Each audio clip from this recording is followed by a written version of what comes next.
Welcome to the Sports Afterparty podcast.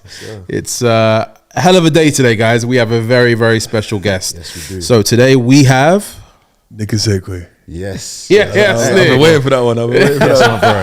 Good one. What did it come, man? Yo, we're St. Albans living today, man. Hey, wow. Hey, we're in a nice space at the moment. Yeah, man. Wow. Spacious. Congratulations on the yard, bro. Thank you. I love it, man. I had a little tour around, man. This reminds me of back in the days when we were in Hertfordshire. Yeah. Do you remember that? Yeah. Even when I was driving, I was like, well, it's familiar roads. We went to school down the road. So. It's not like country roads. Country roads is different. Country roads, man. Yeah, Definitely. It's nice to be here, man. And we appreciate it. Thank you. Thank you guys. First time we're doing out, it feels like. First time we're actually going to the Stars house. So we're the first one, bro. No, So. this is my second podcast, so it's nice to have it in the comfort of your home. Yeah. I appreciate you guys. Before we jump into the whole rugby thing, tell us, man, how's life, man? How's things treating you? No, it's good. It's good. I'm injured at the moment, which is annoying. I broke my ribs. I got squashed in a tackle. Our sport, happens. A bit crazy, but no, I'm good. I mean, been doing rehab, recovery, all of the above to try and get back.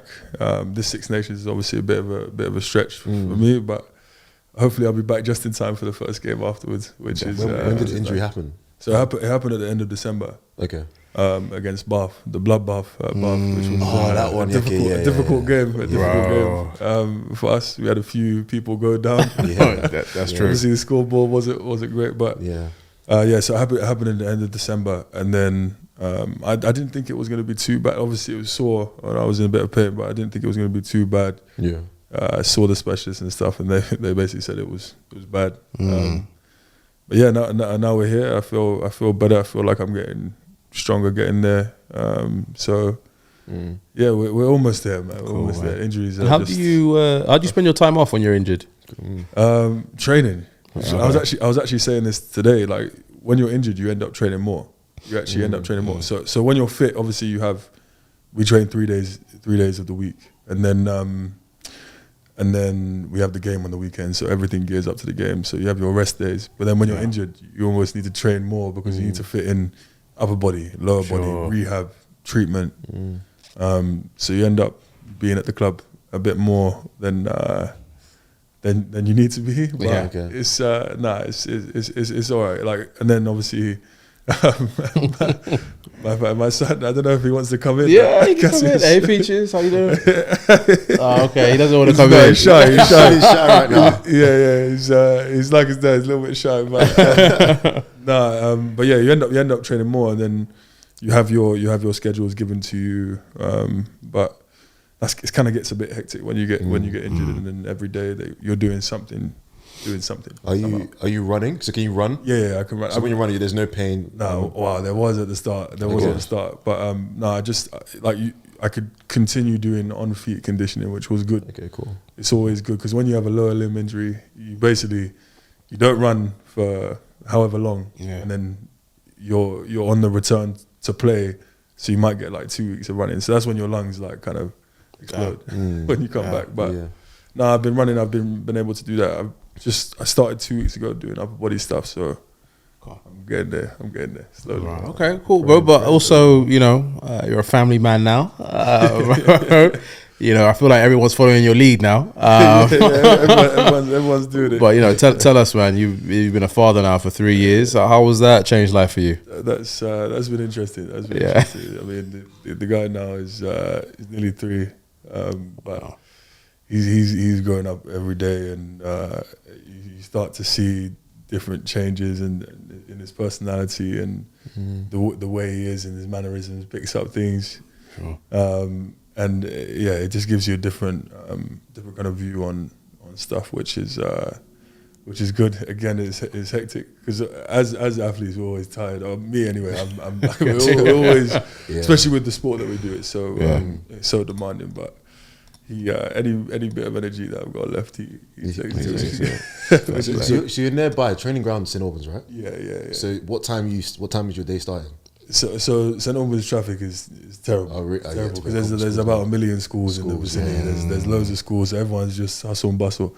So we usually start at like 9 o'clock. So you have to give yourself like a 2-hour grace period to get through. Like if you get stuck in the traffic, it can take like 40 minutes to get. And it's only like 5 miles away, so like it can take 40 minutes to get through. But generally, I'll leave like 7:30, 7:30 to be there in 20 minutes, just before the traffic. It's a nightmare to get through. But you know what? Actually, what would be interesting, bro? Is run us through a typical day as training for a forward, at Saracens. Yeah, okay. I was thinking of this earlier because I was watching the backs train. It's a different sport for backs and forwards. Those guys just do their stuff. But so for us, it'll be get to training like 8 o'clock. Around that time, we might have a few meetings in the morning, depending on where you're at, and then have breakfast, and then we'll be in the gym at 9 o'clock. So we'll be doing lower body, upper body, whatever day it is, and then we'll have units at 10 o'clock. So like that's they separate forwards and backs. So the backs usually do their hands and their pretty stuff, and they run through their plays, and then we'll do like line out scrums. We'll have a break for lunch of like an hour and a half period, and then we'll have our meetings generally around 12:30. Okay, 12:30. That will be like 20 minutes, and then we'll go out to training about 1:20. So, and then we're generally done around 2:30. Then you have your treatment and stuff, whatnot, whatever you need to do, rehab or whatever. So you're usually done around 4 o'clock, but then you get hit with the school traffic again. So it's just another session. It just goes round and round in circles. But that's generally the day. I can see my son smiling. Well, he's shy. I told you he's shy. He does. Yeah, that's generally the day. So it's not too bad. So, bro, you mentioned obviously the backs. You got the backs and the forwards split. Yeah. So is there a position now in rugby where you're like, that's the easiest position in rugby? Call it out, bro. What's the position? No, I've seen a lot of this stuff like floating around. Who thinks the easiest position? You know what? Because I'm a forward, I'm obviously biased, and people have been saying that 6 is the easiest. Okay. And obviously sometimes I play 6. Yeah. And I don't think it's the easiest because I would not say you that. do a lot of heavy duty work. Like your actual job title when you play 6 is to potentially be a carrier, potentially be a line-out option, potentially be one of the most like dominant in defence. Like there's a lot that goes with it. So I just have to stick by wing. I'm sorry. Like I had a conversation with Rotti about this, and he was like, "There's so much that goes with being a winger," and I get it. Positionally, it's difficult sometimes. Like if you get caught out of position, you can get exposed. But I still stand by a winger being the easiest. And forgive me if I'm wrong. If that opinion offends anyone, but bro, I look. If you compare it to, what do I think? Yeah, look, I would probably say 12 or 12. It depends how the 12 plays, right? So if you're a ball carrying 12 who has to get through a ton of work, but also it's pretty straightforward. Like you're usually the crash option, right? Of 12. Maybe sometimes you'll lay it through the back, but I'd say 12 or wing has to be the easier ones. So. Yeah, somewhere in the backs. So somewhere I was thinking fullback. So what? Fullback? No. Those guys run a marathon. Exactly. Every game. Yeah. Because they're always running. They're always covering the backfield. They're always doing something. They also sometimes come in at second receiver. So they're always having to do something both sides of the ball, which is why I think it's a bit more because you have to think more. Okay. As a winger, sometimes I don't think they think. Not that they don't think, but I think they come in and out of games a bit more. Okay. And I also think it's the threat of obviously you got to manage the high ball as well. Hey. You got to manage the high ball threat as well. Yeah. So I think fullback's a tough position, man. Okay. Well, you thinking about playing fullback? No, Afo's rugby days are long gone. I mean, but back in the what day, position did you play? What position did you play? If they wanted me to kind of do damage, I was playing in the centres. You never played in the centres. Was it crash ball? Talking crash ball? No, you didn't. I did. You were literally. Jordan got injured. No, you were the stereotypical black sprinter on the wing. So first, Jerry was trying to be disrespectful, right? No. I was legit. Okay. I was legit. No. Afo, wait, hold on. Wait. Hold on. I'm giving you credit. Okay. What was your 100-meter time back in the day? 11.2. 11.2, right? At what age? So that was 14. 14, Level right? 2 at 14, no way. No, bro, 100%. 100%. Level 2 at 14. So they knew that. So stick that boy on the wing. Nah. And then when I got the skills, when I knew how to catch the ball, you know, passing, all of that. When I had that locked up. How many times did you pass? Bro, like, because obviously when I get the ball, everyone knows that your Afo is playing, innit? So the way it was set up, the defense is set up for me. Yeah. You know what I mean? They did the analysis. Yeah, They're like, watch out for me. So what I do, I'll get the ball, knowing that I'm going to draw like 4 man. I draw 4 man and then quick pops. Put someone in space. Yeah, I had to practice the left and right pops. I got you. Yeah. So Wait, if I need to make a comeback, like, listen, if I need to make a comeback, if we need someone, if you need someone, I don't mind. I got you. You're afraid of contact now, though, right? Oh yeah, I'm not getting involved. I'm not getting. Just link play, strictly link play. That's it. Like, yeah, I don't even know. I think maybe like at the end of the game where maybe everyone's knackered, I need someone to come and just kind of bring a bit of energy. I can do that. Okay. But in terms of playing in the game, so number 23.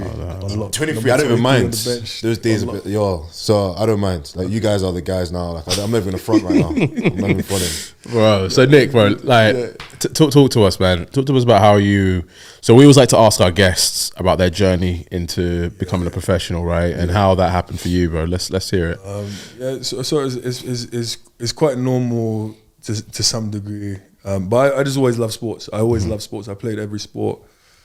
Football was the first, obviously the first love, and then like just even like tennis and all sorts. But then on one Sunday, my cousin was playing, and our local club, and she was like, "You're not doing anything. I know that you like sports, so go and play rugby with him." And then this is when I was 9, old Verulaniums, and then I went and I enjoyed it.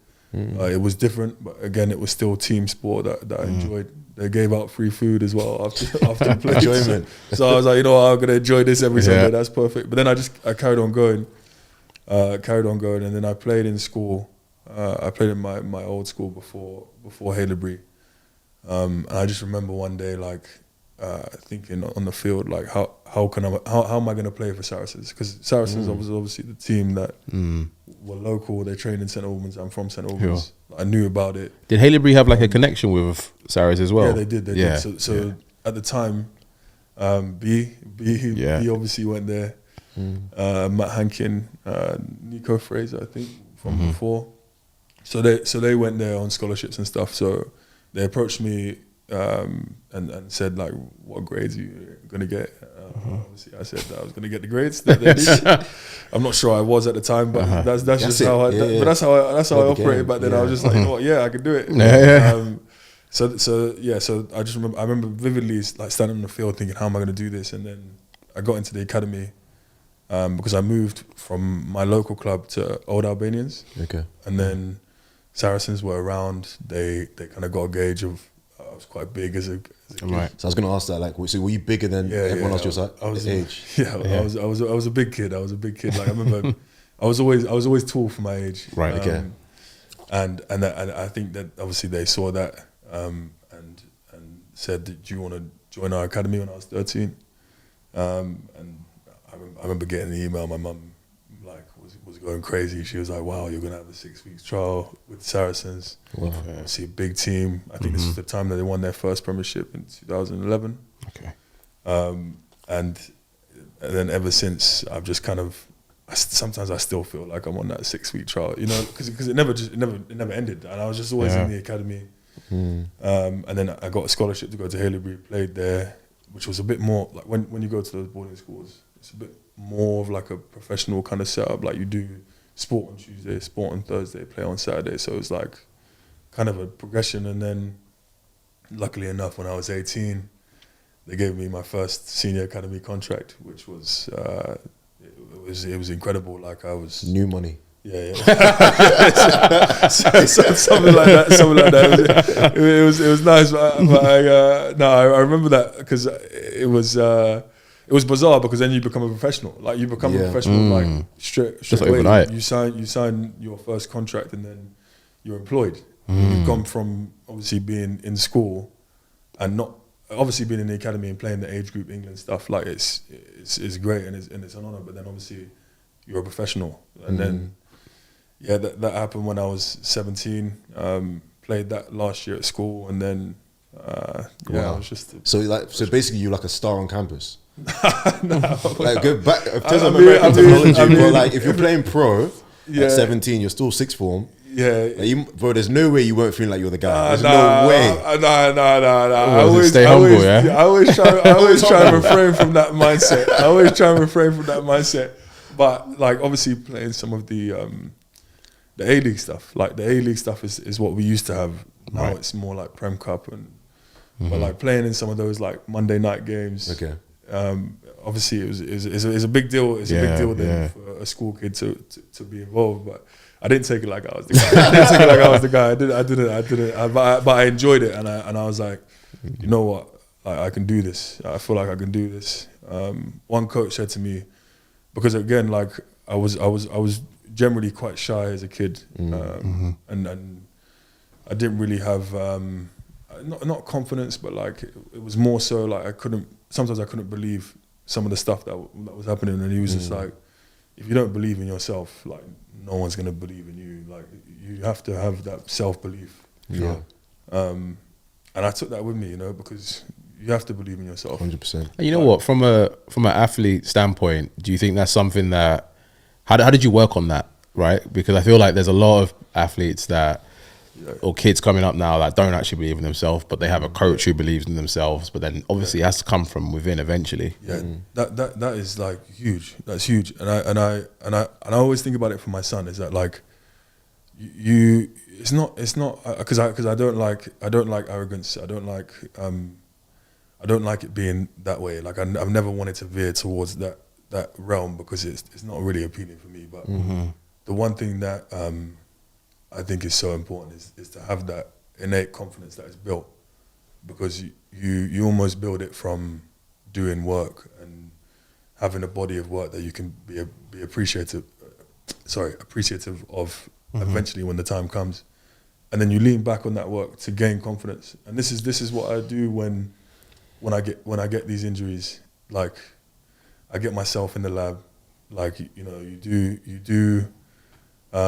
kind of kill yourself a little bit, but like it's to give yourself confidence that when you come back, okay, I'm in the place that I need to be, and that's just builds confidence anyway. And that's not somebody telling you that you're going to be good or you're going to be great. That's you doing the work that you need to do to be in a position to just get what you need to do done. So for you, it's like preparation and working hard and actually knowing that I have these hours in the gym or hours on the field that's going to make me ready for this. Exactly. Is the confidence you lean on. Exactly. And then whenever like I speak to the players that are coming in, and whenever we have conversations, it's like sometimes you're going to be tired. You're going to be you're not going to feel like doing it, but I believe in the process that the more that you do,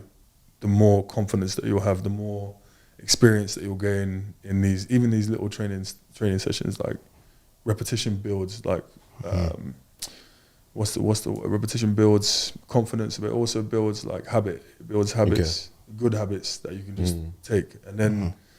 When your when your lungs are blowing up in the field in the 75th minute, you lean on that, lean on that confidence, and then it goes throughout your entire stuff that you're doing. When you're training, you have confidence because you know what you've done, and that's one thing that I would say.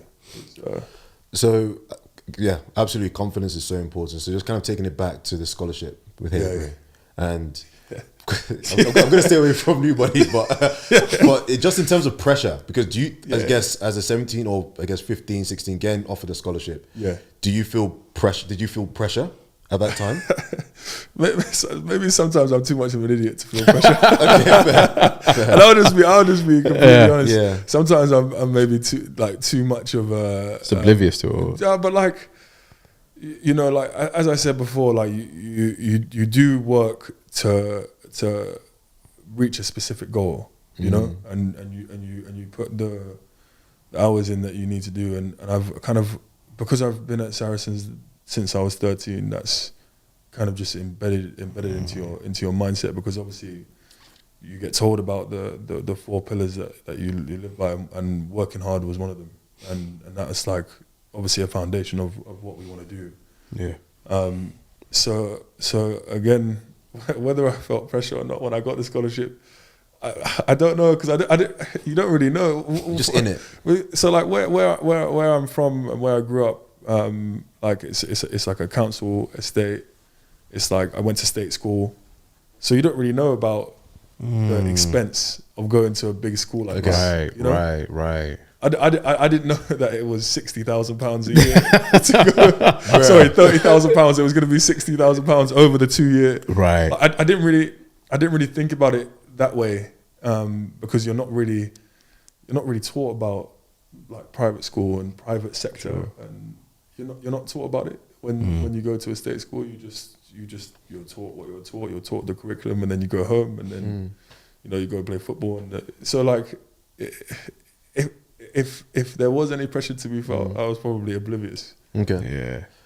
I love that. Jez, so from a class perspective, so kind of going from a state school to a private school, did you feel as if, I don't want to say hate, but like maybe like there was a bit of like, because I don't know, because sometimes I feel like kind of the school we went to, sometimes like you can be around certain type of person and they've got like a negative opinion about kids that are coming from state school.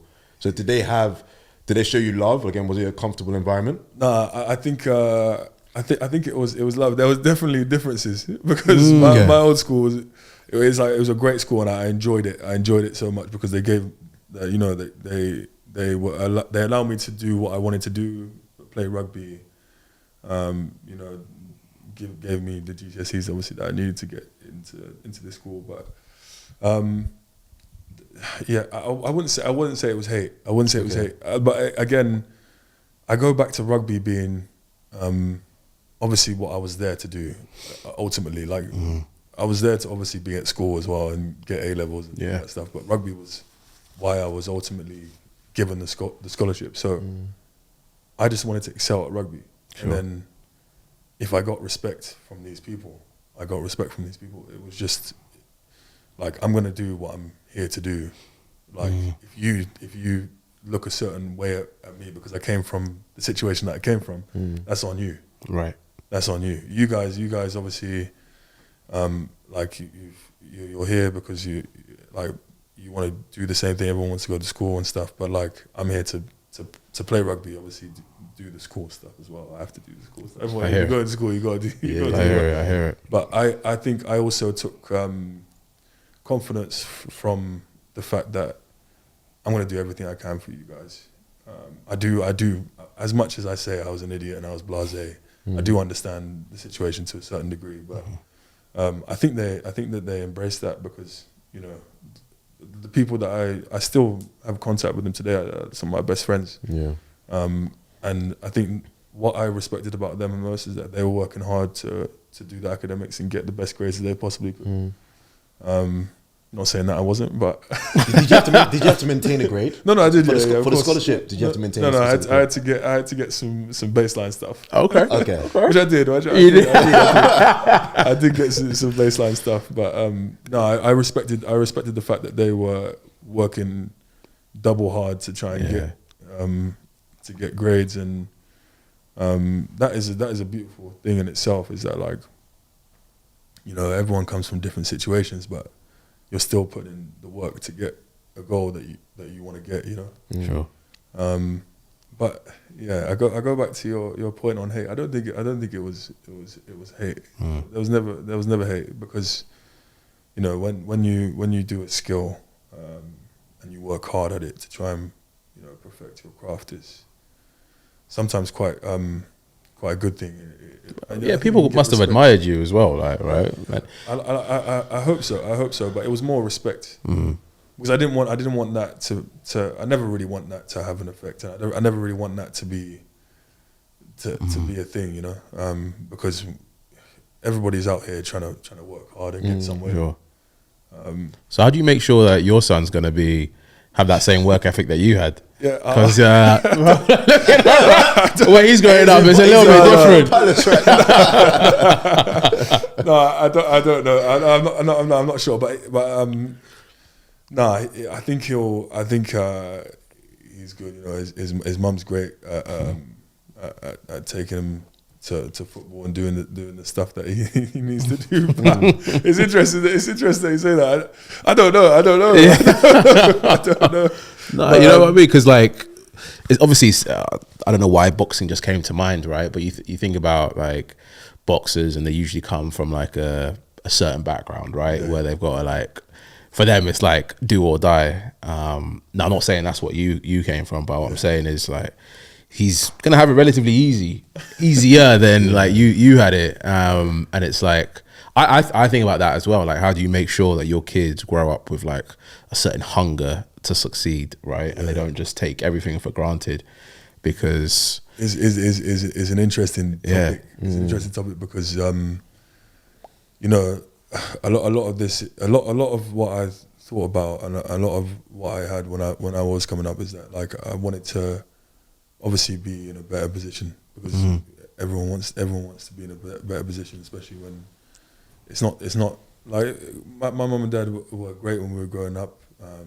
My dad's in a good position now, but obviously when we were kids, me and my sisters, it wasn't easy. It wasn't always like just plain sailing, and that obviously comes into the mindset of like, okay, well, I need to do something now. I need to do something which is better, to better the situation and to make it more fortuitous to my family and what I'm trying to do. So that always comes into it. But I also think that like when I go back to Haileybury and you think about that, I think about like these guys are my best friends now, like and their situations were different, but I saw the way that they used to work.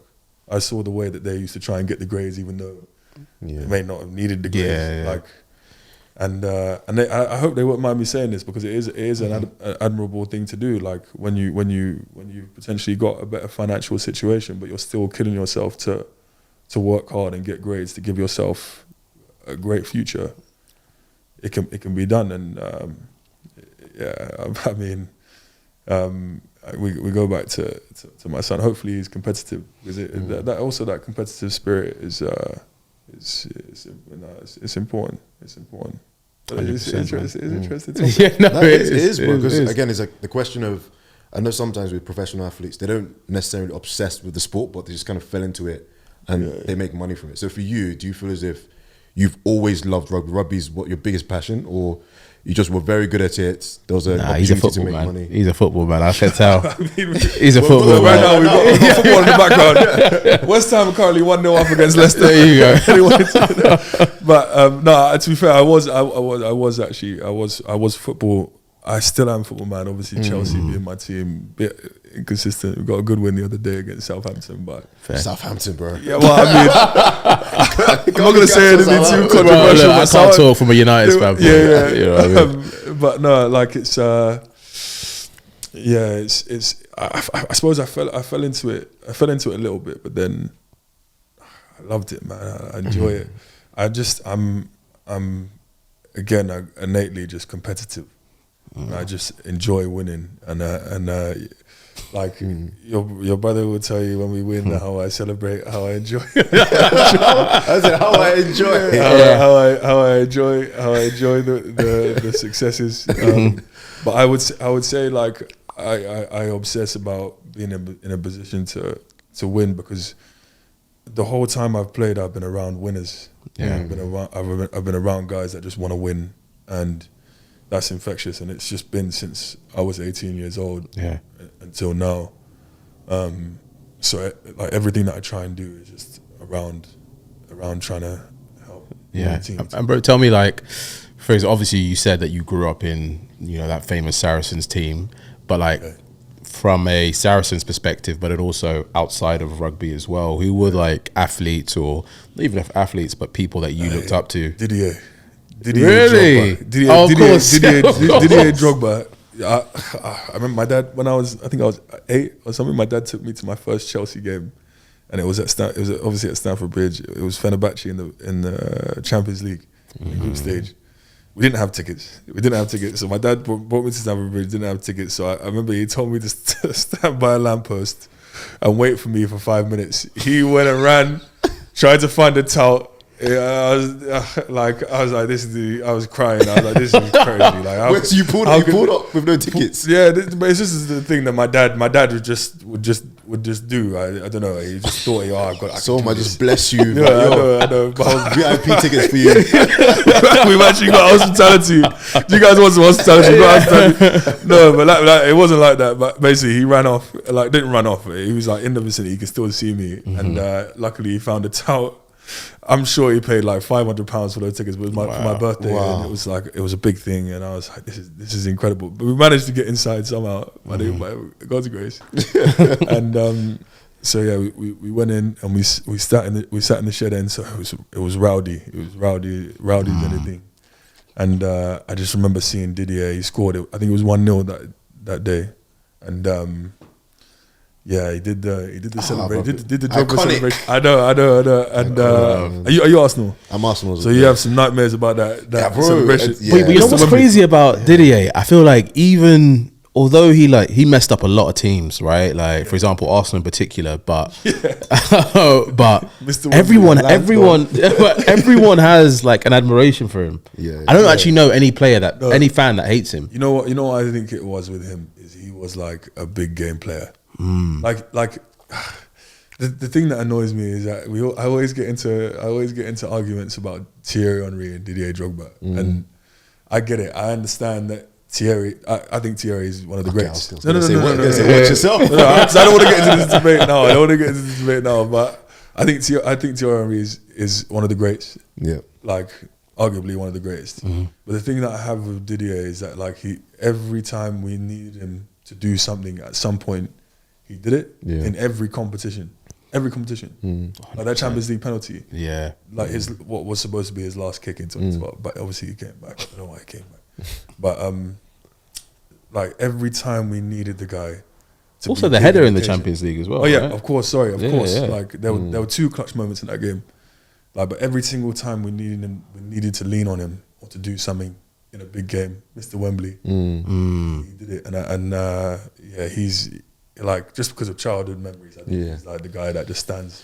When I think of Didier, I always think back to that game against Barcelona where the refs on their BS and he was like, "Is it fucking disgrace?" Yeah. And he's going down the tunnel and he's there. I do not care if you're gonna find me. I'm getting everything off my chest right now. But that was him. Like that Chelsea team. I could name 10 people from that time at Chelsea, like 2004, 2012. Just bad guys, man. Actually, let me ask you something. From a Saracens perspective, you know that team, Owen and the rest, would you say they were more like United or more like Chelsea? You know what?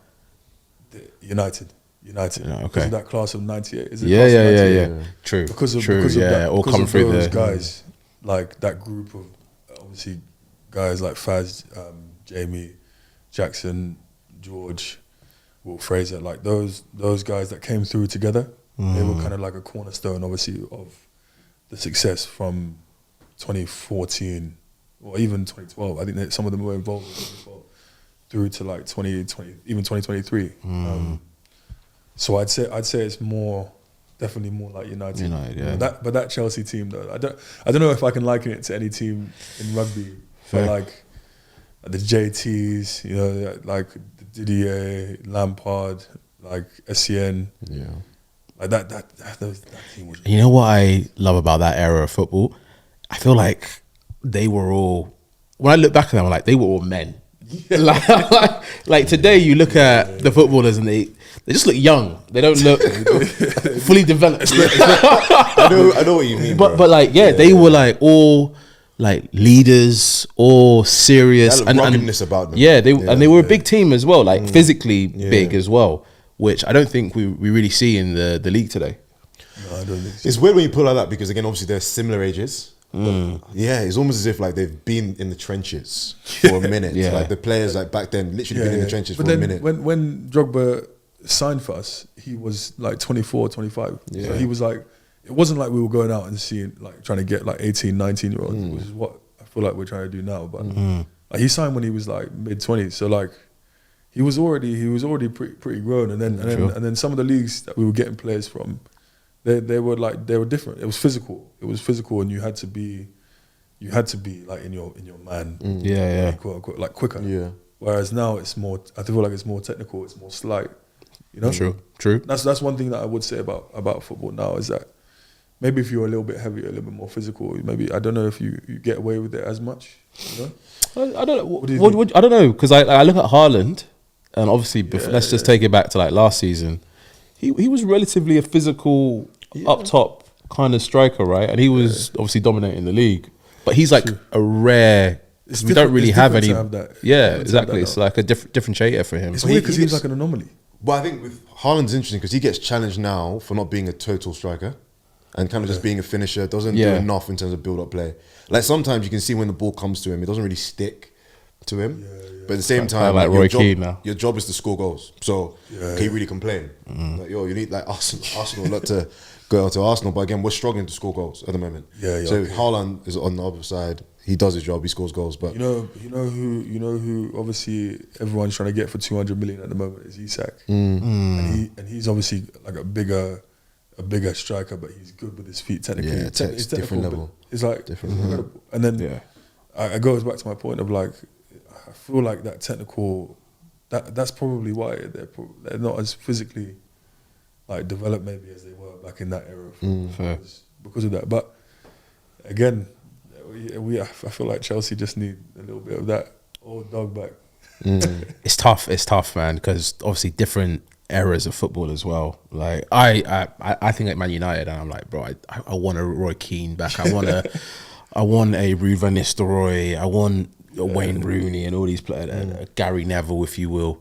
But yeah, we're just so far away from that. Did you see Roy Keane and Ian Wright going back and forth? So I saw for anything to do with football at the moment, it's pissing me off. So I'm just kind of clicking. But I saw like a 2-second. Yeah. What were they arguing about? So I don't know what they were arguing about. They were arguing about Bruno Fernandes and so Ian Wright was basically saying if they didn't have him, then they would be like in the relegation. If you didn't have Bruno Fernandes, I kind of agree.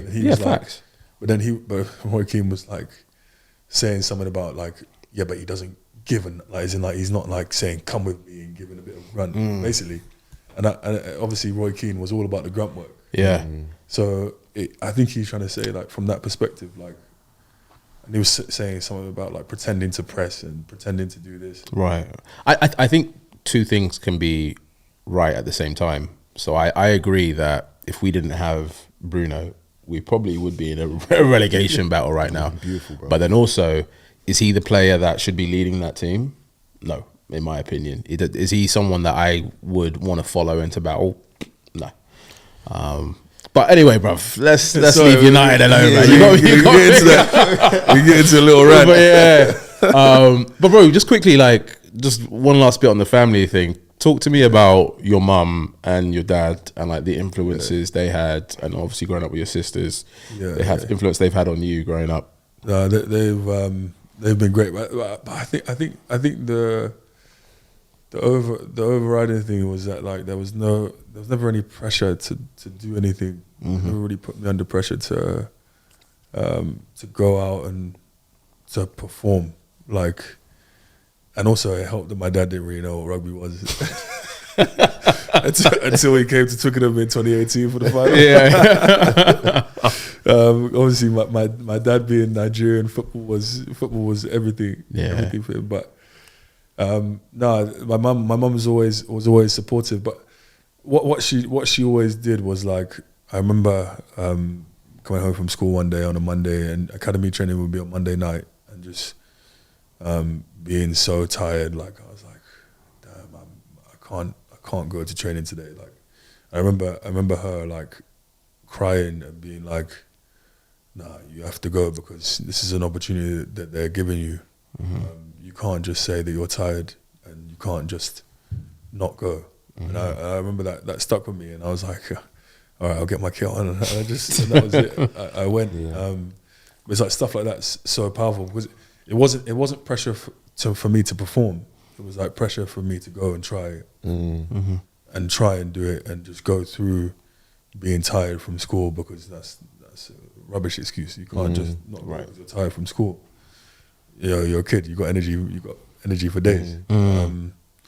No, that was one moment where I was like, damn, like, okay, like my mum's, you know, she feels that way, and that kind of stuck with me. And I never said I was tired again. And every Monday night it was just like, yeah, I'm gonna get up and go.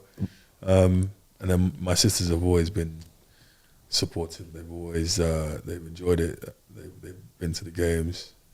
You know, they support me. They've given up their weekends to come, and then you know they don't have to. Sometimes I think like, you don't have to come watch me at my job, because it's a weird thing to get your head around when you're in it, because you're just so engrossed by it that it obviously is your day-to-day job. It's what you do, but then it's also entertainment, and you forget that it's also entertainment, and you know, people love it, and I have to again remind myself, like, that's like an appreciation thing, that's like, you know, you have to remember that this is also for other people that you're doing this. But yeah, it's they've been good for you, man. They're proud, bro. Again, like I said, like, bro, the journey started at 13. Yeah. And then to kind of like got to the point that you've got into, like, you've made money from the sport, like you're top player in the game as well. So again, for them, it must be such a good feeling. And going back to what you said about your mum, where you had a moment where you're like, oh, I'm tired, I'm not even trying to go. Yeah. So how would you handle that if your son was like, your pops, one, I don't want to play rugby. Like, so how do you feel about, because some parents say rugby is too physical, too dangerous, I don't know if I want my kids to play. And two, if he said, Dad, I'm tired, I'm just trying to play PlayStation. Yeah, that would be a tough one. That would be a tough one because you like a bit of PlayStation as well, I like in my downtime to play some PlayStation too. But that's a difficult one. I actually remember getting back from one of the autumn camps. I came in and sat down here. My son came in and I was like, son, Daddy's tired today. He's like, me too, Dad, I'm tired. So I need to get away from telling him that, because he's just repeating everything that I'm saying. But what would I say? I say, like, listen, you just, sometimes you have to do some things that you might not like want to do at the time. But you have to look at the bigger picture of things if you want to be serious in this space, whatever you do. Because I'm not gonna put pressure on him to be a sportsman or do sports. Like, there's other things that he might enjoy, but again, like, there's always a bigger picture, because you know, one day you'll want to do something that you're passionate about and you enjoy, but you have to sacrifice now. And I'd probably just put it like that, to be honest, because I'm not sure I'll cry. No, definitely not. I'm not sure I'll cry. Maybe I would. Given the situation, maybe I would. But no, I just have to, like, maybe outline it a bit more that way, because I think that moment with my mum made me realise that there is a bigger picture to this. Sure. Without saying it. Yeah. That makes sense. Right, and talking about bigger pictures, obviously now you've played for Saracens, you've played for England, you obviously had your debut against Argentina, right? Yeah. Was it? Yeah. Tell us, like, you've had some times in and out of the squad, you've had to work to get back into it. Yeah. Tell me about that journey for you. Yeah, I think that it's been like up and down, and I always take all the stuff that happens, like coming in, coming out, like especially when I was younger, as like tokens to try and, you know, fuel the fire a bit more. I think in the last maybe 3 years, so in 2022 Eddie was obviously the coach, yep. But then so I played in 2017, was involved in 2018, didn't go to 2019 World Cup, and then didn't play in 2022. I was hungry to play for. I've always been hungry to play for England. Like, that's been my goal each and every year. But then obviously in Sarries we got relegated for the salary cap stuff. So again, I was hungry to play for England. I couldn't do it if I was playing in the Championship because I wasn't established enough. Yeah. Went on loan to Northampton. I did well there. We didn't win loads, but still tried to do my thing and play as well as I could. You played very well. I remember that. I remember that time as well. Yeah, I remember you played really well at Northampton. I know Ben Earl played well at Bristol. Max played well at Bristol as well. I remember all the boys. I was like, that was fair play to you lads. We had to. I think because obviously I think in that time I was like 21 or 20, 21 maybe. And I was like, I just need to get back in. I need to change this guy's opinion. Because I was relatively happy-go-lucky when I was first in England. I was like, this is cool. Yeah, this is great. But then you don't really understand how difficult it actually is to play in test matches and be involved in test matches. And I was probably a bit naive. But then I was desperate to get back in. Played in 2021 for Northampton. I tore my pec off the bone at the end of the season, so I wanted to be involved in the USA and Canada camp. Okay. But then I didn't get that, and then I came back into Saracens at the end of 2021. Played in the 2022 season. Was doing as well as I possibly could. Stayed injury free, and then I started in the first game of that Six Nations in 2022 with Eddie, and I'd been in the dark zone, Eddie not getting picked.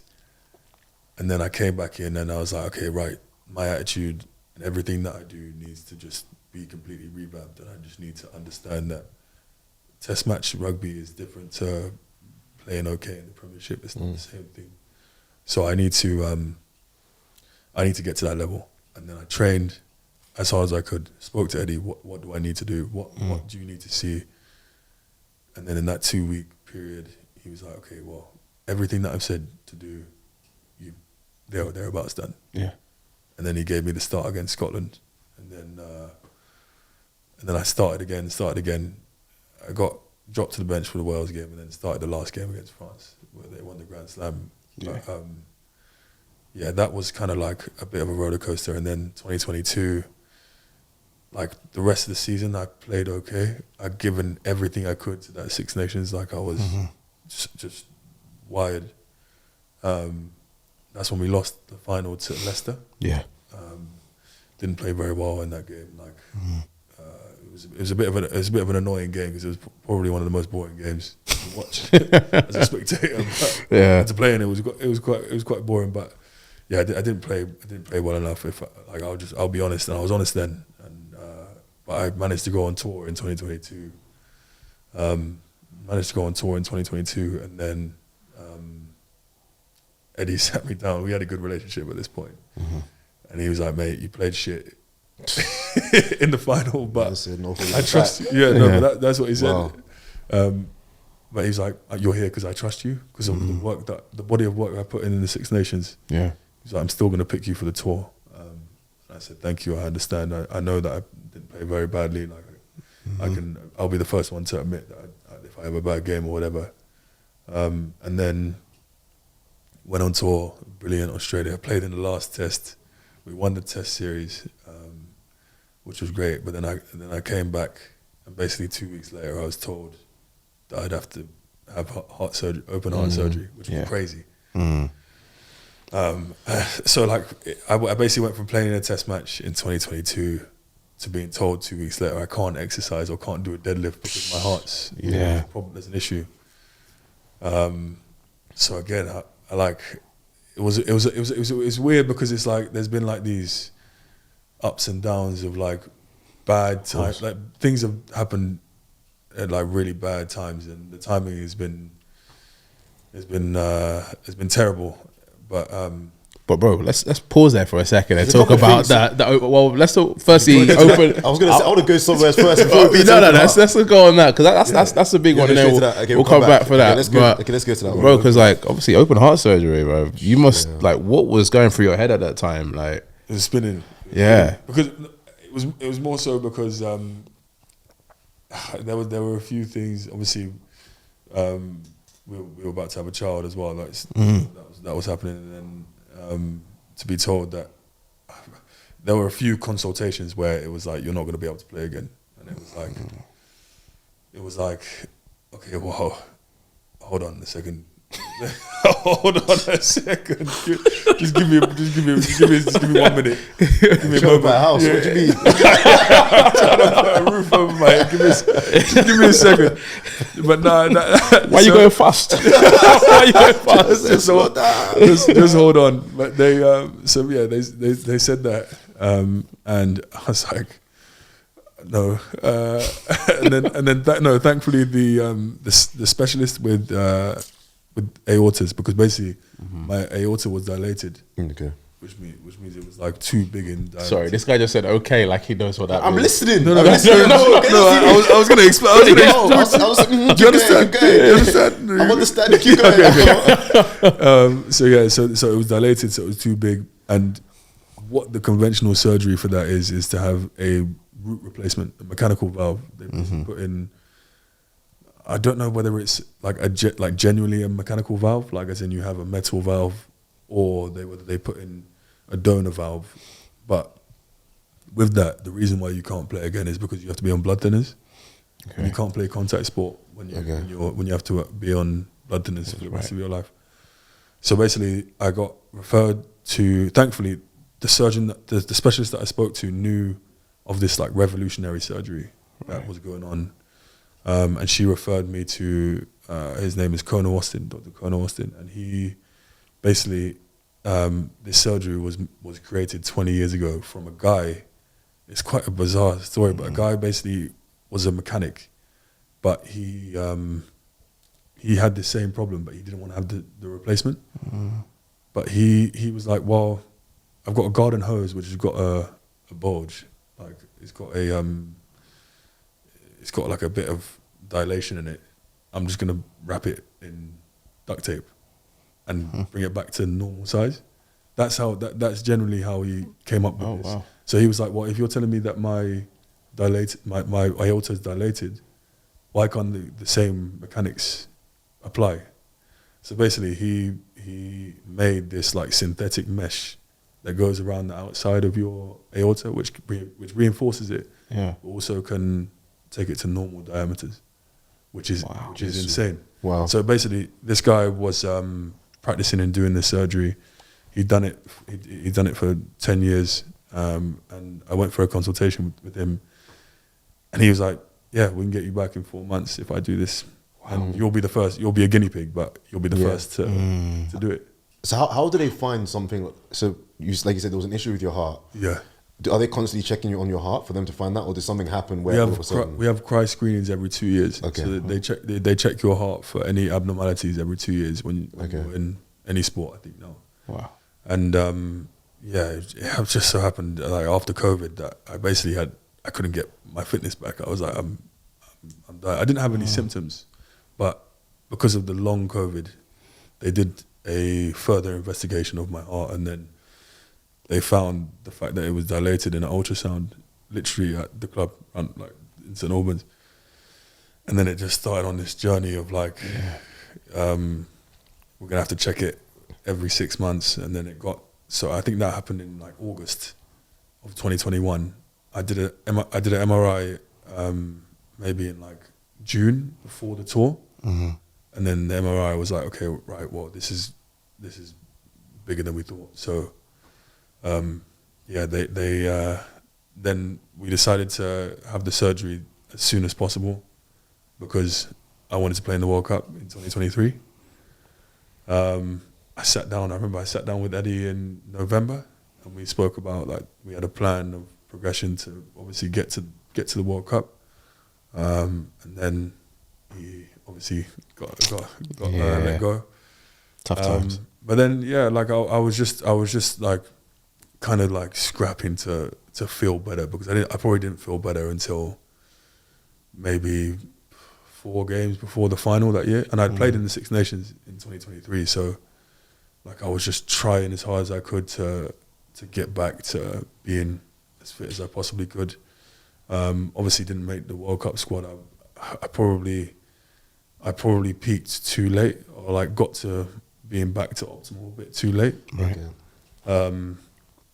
But that's just life. I've had enough stuff happen in my childhood and potentially not have stuff go the way that you want it. So it's just life sometimes, you know. But then I suppose after that whole period of having heart surgery, obviously becoming a father and everything becoming a bit more in perspective, I was like, well, okay, I'm trying to be this guinea pig and trying to set an example that you can do it. But let me actually do it and put my body in a place that it wasn't before. So that's why I talk about, you know, like the work ethic and trying as hard as I can, because I never want to have that label on my head that, oh, he's had open heart surgery, so there's an excuse. There's no excuse. Yeah. So I'm doing everything that I can above and beyond to be better than I was before. And that's amazing. Like, I think, because you mentioned there about, I guess, like the disappointment of not getting picked for the World Cup squad. Obviously, things are going well, then it's like you're doing heart surgery. So for you, how do you deal with the disappointments? Like, what is your way of, like, are you crying in the shower? Like, what you do? That's cool. Like, I've been there before, but like, how do you handle those tough moments? I mean, like, again, sometimes they do stack up, and you have a lot of them. Some people may not.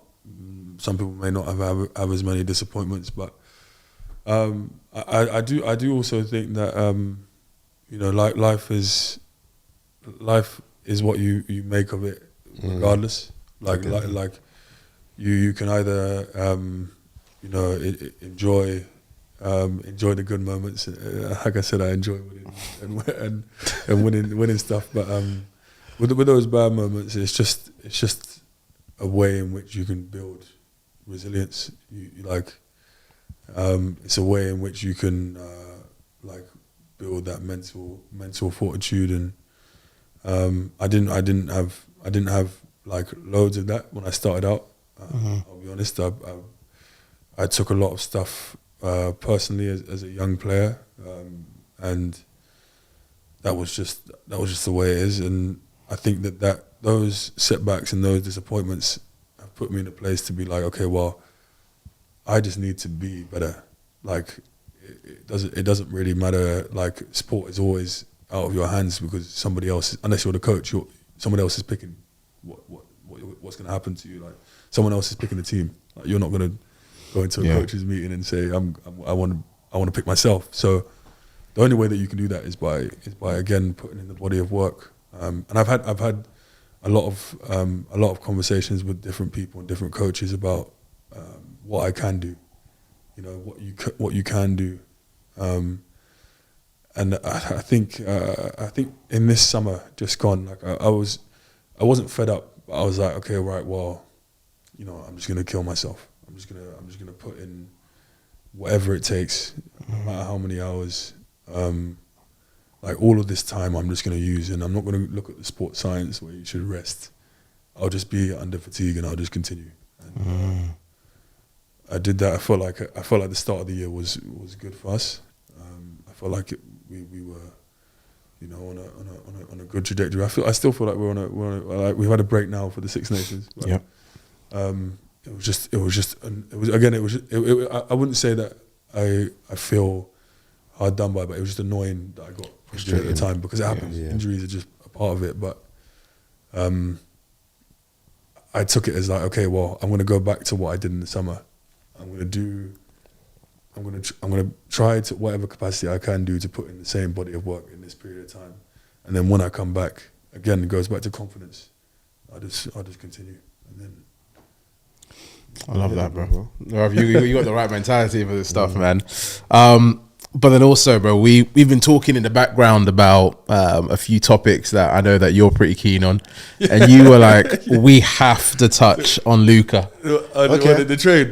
Yeah, we got to touch on that, man. Who do you support? Honestly, who do I support? You know what? This is going to sound so bad. It's going to sound so bandwagon, but I support LeBron. I'm the same. That's bro. That's normal. American sports is like that. Like, you just support a player. Yeah. No, so I support LeBron, and I'm so invested in him getting like another 2 championships. Really? You think that's possible? You think like he needs to get that too? Because I just don't like the GOAT debate. Like, obviously, I understand that championships is the be all and end all, especially our sport and also American sports. But I am such an advocate of him getting another 2. I know. Wow. Obviously, he's been in the league for 21 years, and he's long. Like obviously, he's had the longevity, but he's not getting younger, as we know. But this is why I find the Luka trade so interesting, because I think there's so many different angles that you can look at it, and there's obviously they're not just going to come out and say X, Y, and Z, because sports is sports. Sure. The politics side of it. Yeah, there's so always. Why do you think it's happened? Because I heard a reason why they think someone mentioned to me they heard this from I forgot the centre Garnett. The reason why he thinks it happened. So let me hear. Why do you think Luka played for the Lakers? And I'll explain. Go on. Let's hear. So I'll hear yours, then I'll say what I said. I mean, what has come out is about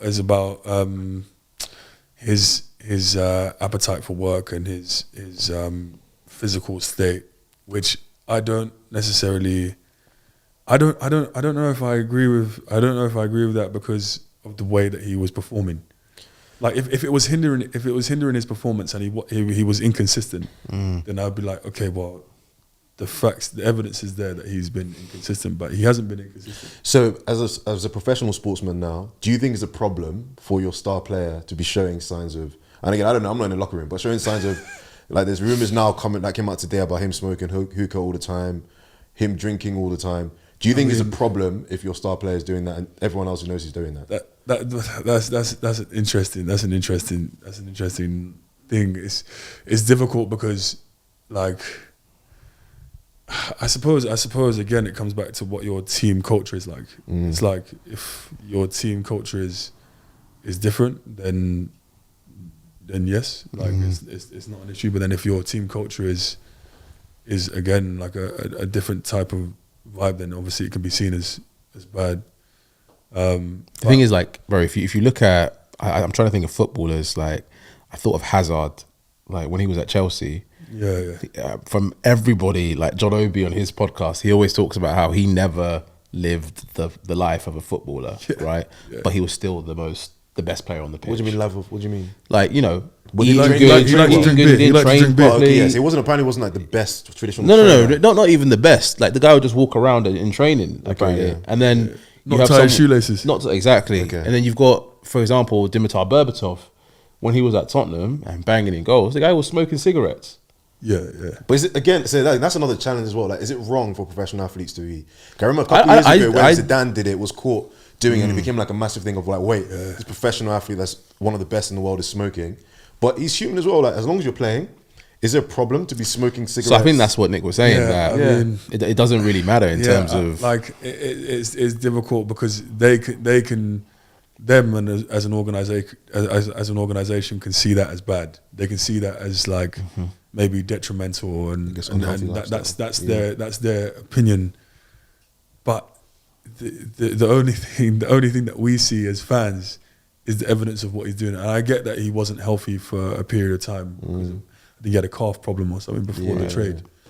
But when he was out there for them, like he got to the finals last year. Yeah, it's mad. You know? It's crazy. Yeah. Like they were on the verge of winning a championship with this guy, and that's why I wanted to speak about it, because obviously, but like we're not. The thing is that we're not talking about not like it wasn't like a uneven trade, because AD is a phenomenal player. Like AD's he's dominant. He's like he's gonna be the guy's gonna be like an all time great player. Like, but it's just because Luka's 25 and you know he's like not even necessarily in his prime yet for a basketball player. You know. Yeah. So what I heard. So I'll break it down. So what I heard was that part of the reason why Luka's gone to the Lakers. So the guy that's done the deal from Dallas used to work for Nike. Because everyone's saying like, why wouldn't you try and get the best deal possible? Wasn't it Nico Williams? Yeah, Nico Williams and Rob Pelinka. They worked together. They used to work together, and obviously like Rob Pelinka used to manage, used to be the agent of Kobe Bryant. Obviously, he had a huge deal with Nike. So with the Olympics happening in a couple of years, people are saying, was there push from the league to try and make the move happen in order to make, of course, with the Olympics being in a couple of years, more of like an attractive place, especially for Europeans coming over to. Okay. So again, for me, it sounds kind of mad, but then at the same time, when you think about it, Luka being in LA is good for the Olympics. The marketing it's side. good for the 100%. marketing side of it. 100%. So again, I don't know how much of a draw Luka has in basketball in Europe. Obviously, he played for Madrid, but I don't know if people think I support now the Lakers because of Luka. Yeah, okay. I think they probably think do, so? yeah, because of how big the Euro yeah, League exactly, is. yeah. Okay. EuroLeague is actually, I didn't realise, but it's massive. It's big, and he won it with Madrid, the Madrid, Madrid basketball indeed. team. So I think it's pretty big.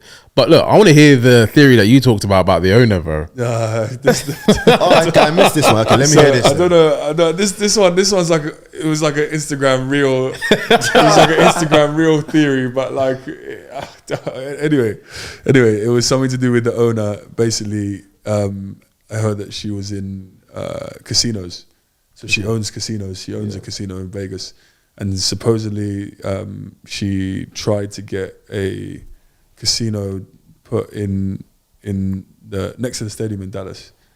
And I think that the Dallas government or whatever were like blocking her from having the casino next to the stadium. I don't know if they didn't want it there or whatever. But to get this, I think she used Luka basically as leverage to try and get the casino deal done. That's just So like if you don't let me get a casino, I'm gonna let him go. Let go of your star player, basically. What, the owner of the Mavericks? Yes, because Mark Cuban sold Sold it to Yeah. I think he sold the majority. Yeah. But then this is just conspiracy. Do you know what? Do you know what? I hear it, but again, it's like one of those ones where like if you do something like that, if they say, well, whatever, like cool, like you've lost your best player.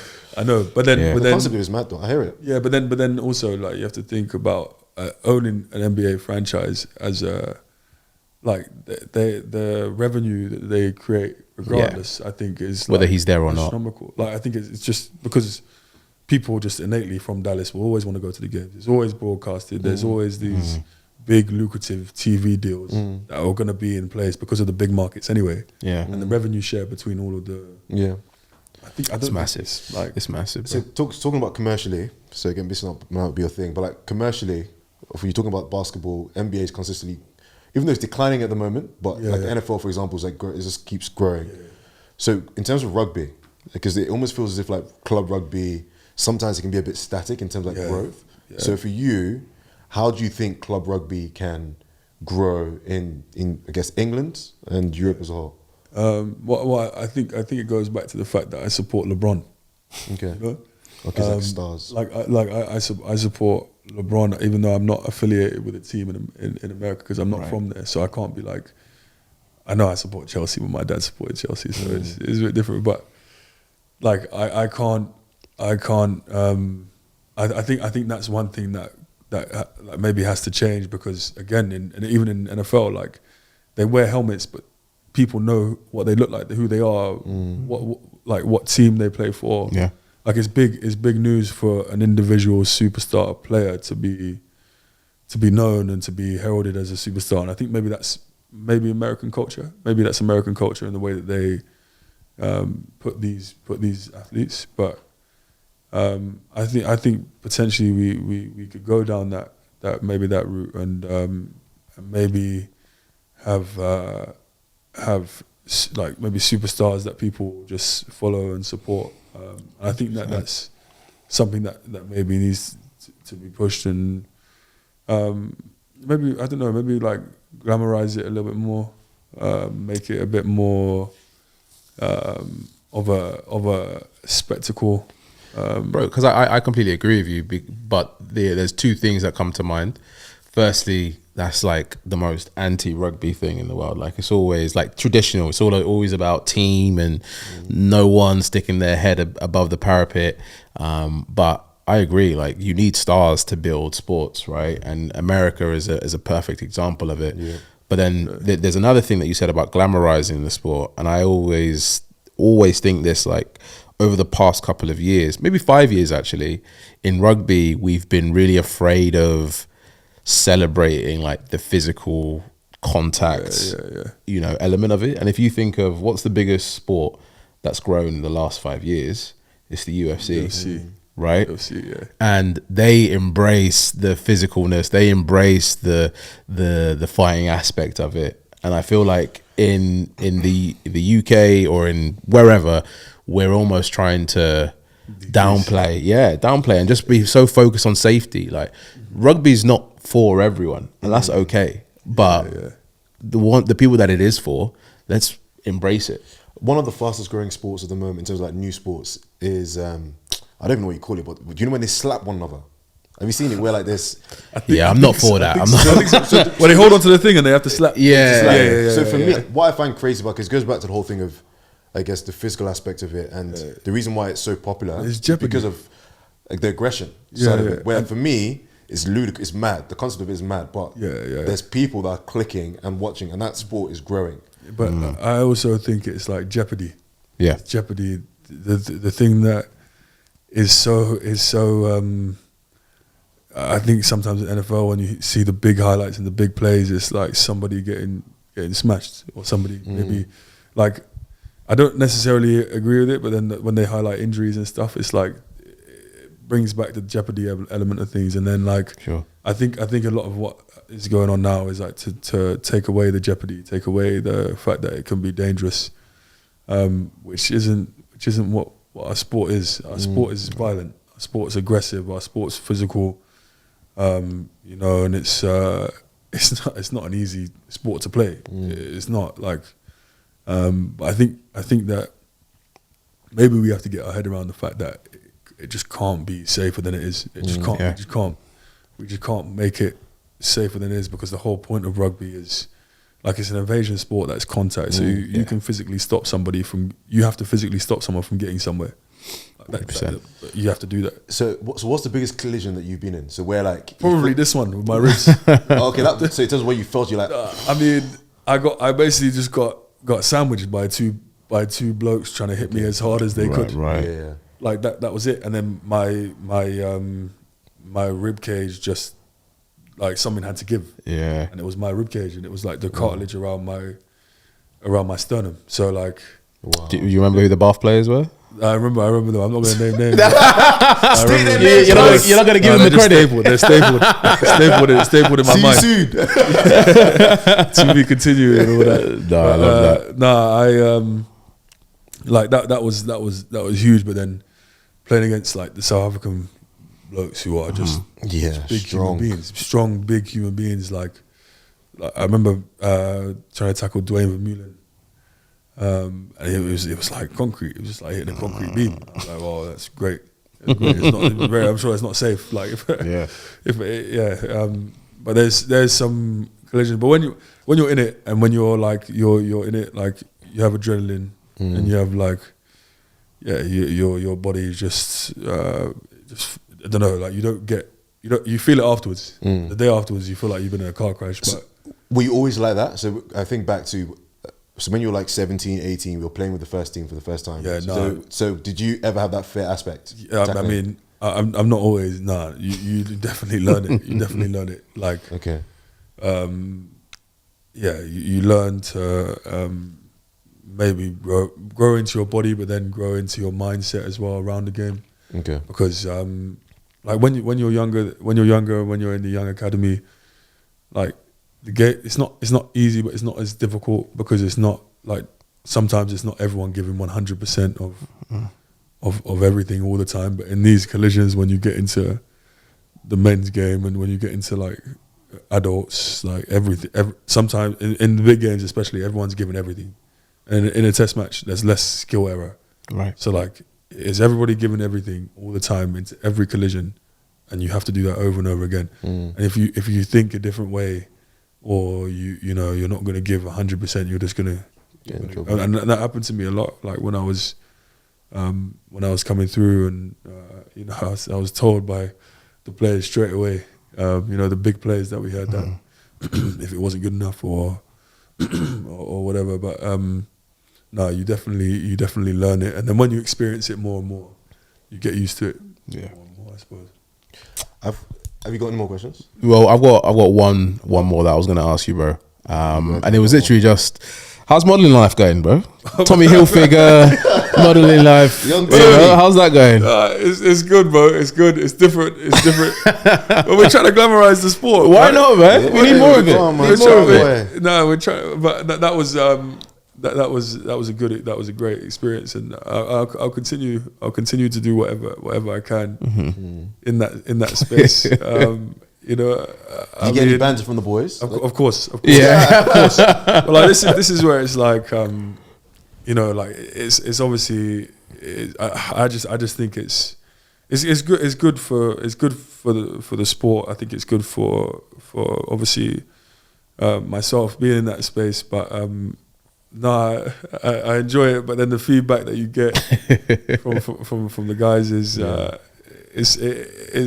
difficult. But I think we do have to move past that. We have to move past that to progress, because you know, if it just kind of remains the same, then it will just stay the same. And we don't want to. I don't want to stay the same. I don't want the sport to remain the same. So if there's anything that I can do as an individual, then I'll do it. But I've enjoyed it so far, and hopefully I'll make your money, bro. It's true. It's true. I mean, money, bro. Cassius has to go to school at some point. So it's been good. It's been Okay. good stuff. Right, so my final one was around playing Northampton Saints, Saracens. What was the biggest difference for you? Was there a big difference between the two teams? And obviously playing with Courtney, obviously done with England as well. Like, did you notice a different side of him? And no, to be fair, what I did notice is that Courtney at Northampton was the exact same Courtney at Saints, just real relaxed, laid back. He's a great player, still is, obviously, over there in France. But I think the biggest difference was that was a rebuilding team. That was a team that was in rebuild, and a lot of the guys that I was playing with, I'd played with at age grade rugby already. Right. So I knew a lot of them already, and it was quite nice to come in and obviously just pick up where we left off when we were playing before. But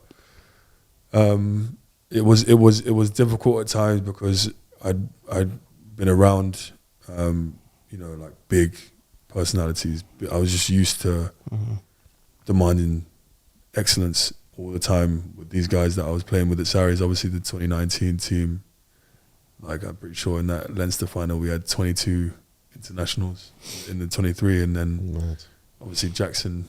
But Jackson was in my eyes was an international anyway. So like you're just being around internationals the whole time, seeing how they operate, and then going into quite a young team, young environment. It was definitely different, but obviously they got there in the end in 2024 when they won it last year even. So no, I don't know.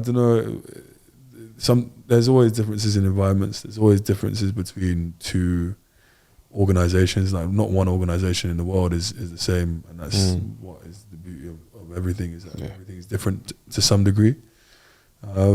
They did some things that maybe I didn't think were as good as Sarries, but then I thought that some things were potentially better. Which if I'm going to be honest, there were pros and cons. There's always pros and cons of both, but Sarries was obviously always my home. Of course, bro. It always is going to be home for me. Is where I basically grew up. So my affiliation for the club is strong, and it was just interesting to obviously see how other people operate. Sometimes you can go through your whole career being a one club man, and you just see how a certain organisation does it. But it was nice to try and obviously help them be as successful as we could be at the time, but then also like see how they went about their business. And not that I was trying to be a spy in their camp. Handle your business. But I went there and I gave everything to them. See, tore my pec off the bone, literally, like mind, body, soul. So again, I just whenever I go and try and do something, I just try and earn respect that way. So no, it was a good stint. Yeah, definitely. So bro, there's actually one more. So in terms of, you've played with a bunch of players, would you say there's one player that's had the biggest impact in terms of advice on your career? You know, like just being involved in that team, like in that, just from when I first started in 2016, 2017, and then being involved in 2017, 2018, the whole season, and then being involved the whole way through, like just the influence of the big players, you know, like obviously Faz, Billy, Mako, Jamie, George, Marrow. There's like loads, like just seeing how those guys operate, and now like your brother being the captain, Marrow being the captain, like it just you can't replicate having that around you, because these guys just want to win, and they just want to do everything they can to win, and there's no like in between. There's not really much BS. Like it's just what we need to do to win. I think that's just had an effect on me, because like I know kind of how we operated. Obviously we're in a different era now, we're in a different team, but like I kind of know in my mind the standards that they set. So again, I'm 26 now, so obviously I've played for a long time, but I still feel like I've got loads and loads to give, and I want to be able to put us in, you know, that position eventually to be that machine again. Amen to that, bro. Amen.